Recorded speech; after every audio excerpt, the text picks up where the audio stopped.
नमस्कार, clean news UP में आपका बहुत बहुत स्वागत है। चलिए देखते हैं शाम तक की 10 फटाफट बड़ी खबरों को। इससे पहले आप न्यूज को कहां से देख रहे हैं, हमें कमेंट में जरूर बताएं। साथ ही वीडियो को लाइक करना बिल्कुल ना भूलें।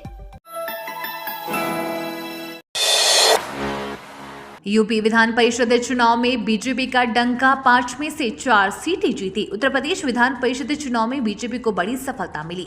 पार्टी में 5 में से 4 सीटों पर जीत हासिल करने में सफल रही। एक सीट पर निर्दलीय को जीत मिली। बीजेपी ने स्नातक कोटि की गोरखपुर, फैजाबाद, बरेली, मुरादाबाद, कानपुर, उन्नाव सीट और शिक्षक कोटि की झांसी, इलाहाबाद सीट पर जीत हासिल की, जबकि कानपुर, उन्नाव शिक्षक कोटि की एमएलसी सीट पर निर्दलीय राज बहादुर सिंह चंदेल ने जीत हासिल की। वहीं इन चुनावों में मुख्य विपक्षी दल समाजवादी पार्टी का खाता भी नहीं खुला। ऐसे में इसे सपा अध्यक्ष अखिलेश यादव के लिए बड़ा झटका माना जा रहा है।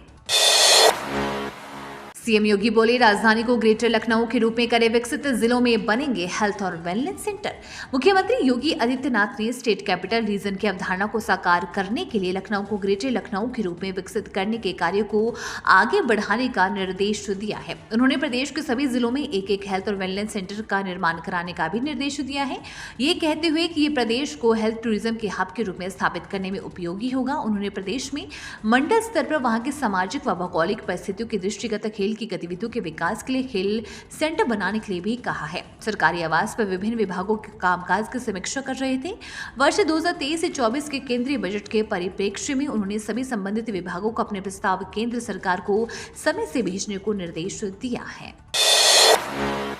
सीएम योगी का दावा, 2024 में राम मंदिर और न्यू इंडिया का दम। बीजेपी 2024 के लोकसभा चुनाव की तैयारियों में जुट गई है। उत्तर प्रदेश में बीजेपी इस चुनाव को राम मंदिर और न्यू इंडिया के पृष्ठभूमि पर भुनाने का प्रयास करेगी। मुख्यमंत्री योगी आदित्यनाथ के मुताबिक उत्तर प्रदेश में डबल इंजन की सरकार ने जो किया उसे जनता देख और समझ रही है। दुनिया में इस समय न्यू इंडिया का डंका बज रहा है। राम मंदिर का काम प्रगति पर है, कानून व्यवस्था पटरी पर है। यही मुद्दे 2024 के विसात में बीजेपी के लिए ब्रह्मास्त्र बने। ग्लोबल इन्वेस्टर मीट से ठीक पहले एक मीडिया हाउस से बात करते हुए सीएम योगी ने 2024 फतह का दावा किया है।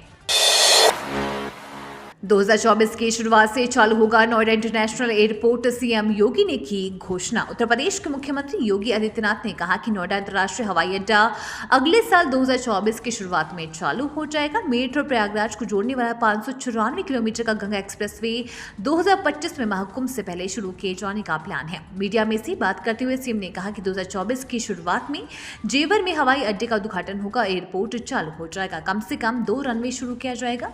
इसके अलावा मेरठ को प्रयागराज से जोड़ने वाले गंगा एक्सप्रेसवे पर युद्ध स्तर पर काम चल रहा है। यूपी सरकार ने लागू की खाद्य प्रसंस्करण उद्योग नीति 2023 की कई नई सुविधाएं मिलेंगी। यूपी सरकार ने प्रदेश की खाद्य प्रसंस्करण उद्योग नीति 2023 को लागू कर दी है। इस नीति में सबसे खास बात यह है कि किसी भी कार्य के आवेदन को पूरा करने की समय सीमा तय की गई है। खाद्य प्रसंस्करण उद्योग नीति अब तक बनी नीतियों से काफी बेहतर और आकर्षक है। नई नीति को पूरी तरह से पारदर्शी बनाने की कोशिश की गई है। इसके तहत नए उद्योग लगाने पर 35% या 5 करोड़ रुपए के अनुदान का प्रावधान किया गया है। भूपयोग परिवर्तन पर एक मुश्त मात्र 2% शुल्क लिया जाएगा, जबकि बाहरी विकास शुल्क भी एक मुश्त मात्र 50,000 रुपए रखा गया है। इसके अलावा 1 करोड़ रुपए तक के ऋण पर ब्याज में छूट का प्रावधान किया गया है। यूपी में 12 पैसे प्रति यूनिट और महंगी हो सकती है बिजली 12 पैसे प्रति यूनिट और महंगी हो सकती है। फ्यूल सरचार्ज के नाम पर बिजली कंपनियां बिजली महंगी कर उपभोक्ताओं से 387 करोड़ रुपए जुटाना चाहती है। इस संबंध में कंपनियों की ओर से दाखिल प्रस्ताव पर पावर कॉर्पोरेशन को उत्तर प्रदेश विद्युत नियामक आयोग की हरी झंडी का इंतजार है। इस बीच प्रस्ताव के विरोध में उत्तर प्रदेश राज्य विद्युत उपभोक्ता परिषद ने आयोग में लोक महत्व याचिका दाखिल की है। कॉर्पोरेशन द्वारा पिछले दिनों ही बिजली की दरों में 18 से 23% तक बढ़ोतरी का प्रस्ताव आयोग में दाखिल करने के बाद अब चालू वित्तीय वर्ष की दूसरी तिमाही जुलाई से सितंबर के लिए फ्यूल सरचार्ज के मद में 12 पैसे प्रति यूनिट की बढ़ोतरी चाही गई है। यूपी सरकार ने बुलंदशहर जिले के 55 गांवों को यीडा के अधिसूचित क्षेत्र में शामिल किया। उत्तर प्रदेश सरकार ने बुलंदशहर जिले के 55 गांवों को यमुना एक्सप्रेसवे औद्योगिक विकास प्राधिकरण के अधिसूचित क्षेत्र में सम्मानित कर दिया है। ये गांव खुर्जा सिकंदराबाद तहसील क्षेत्र से ही एक अधिकारी ने बताया कि इन गांवों के शामिल होने से यमुना प्राधिकरण में अधिसूचित गांव की संख्या 1242 हो गई है। इस आदेश के बाद यमुना प्राधिकरण क्षेत्र का विस्तार दिल्ली हावड़ा रेल मार्ग, डेडिकेटेड फ्रेट कॉरिडोर और न्यू नोएडा तक हो गया है। डेडिकेटेड फ्रेट कॉरिडोर का इस्तेमाल केवल माल या वस्तु को स्थानांतरित करने के लिए किया जाता है। पीएम श्री योजना में स्कूलों को मिलेंगे 2-2 करोड़। देवरिया में पीएम श्री योजना के तहत विद्यालयों को 2-2 करोड़ रुपए मिलेंगे।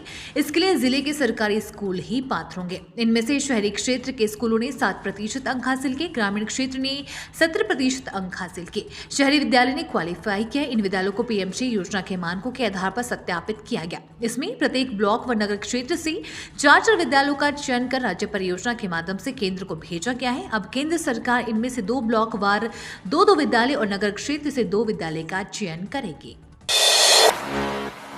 उन्नाव में अवैध अतिक्रमण पर चला बुलडोजर। उन्नाव में डीएम के आदेश पर पालिका प्रशासन ने अचलगंज तिराहे से पीडी नगर रोड लेकर सरकारी अस्पताल के आसपास तक अतिक्रमण अभियान चलाया। कई जगह अवैध अतिक्रमण छोड़ा गया तो 1-2 दुकानें और झोपड़ियां ध्वस्त कर दी गई। हालांकि मौजूद ईओ ने लोगों को समझाया और बताया कि जो अतिक्रमण की जद में आएंगे उनके खिलाफ कार्यवाही होगी। चेतावनी के बाद भी न मानने पर अतिक्रमण करने वालों से जुर्माना भी वसूला जाएगा। दुकानों के बाहर टीन शेड ध्वस्त कर दी। वहीं झोपड़पट्टी और दुकानें लगाए सब्जी विक्रेताओं पर बुलडोजर गर्जा।